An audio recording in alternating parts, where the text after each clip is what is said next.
ఆదోని మండల పరిధిలోని మండగిరి పంచాయతీకి సంబంధించి సర్వే నెంబర్ 321 యాబ్లిక్ ఏ 6.50 సెంట్లకు సంబంధించిన యాగంటి ఈశ్వరప్ప భూమిని పోజిరి పత్రాలు సృష్టించి 31 తేదీ 12వ నెల 2024 రోజున పెద్దమరిపాడు గ్రామం గోనెగుండ్ల మండలం కర్నూలు జిల్లాకు సంబంధించి రైతు చాకలి ఈరన్న సన్నాఫ్ చాకలి కర్రెన్న అనే వ్యక్తి పోజిరి పత్రాలతో రిజిస్ట్రేషన్ చేసుకోవడం జరిగింది. ఈ విషయాన్ని పై అధికారుల దృష్టికి తీసుకువెళ్లడం వలన సంబంధించిన అధికారులు తనిఖీ చేసి ఫోర్జరీ పత్రాలతో రిజిస్ట్రేషన్ అయిన 321 యాబ్లికి సర్వే పత్రాన్ని నంబర్ను పత్రాలను రద్దు చేసి ఆదోని ఇన్ఛార్జ్ సబ్ రిజిస్టర్ అధికారి అరుణ్ కుమార్ తెలిపారు.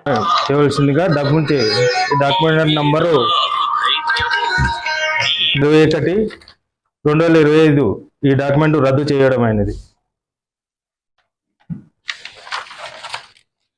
ఫార్ నంబరు 27/066/2024 అది జీపీ జనరల్ పవర్ అటార్నీ దస్తావేజుకు రద్దు దస్తావేజు చేసినాం. Okay, thank you sir. నా పేరు P Arun Kumar, sub registrar incharge Adoni.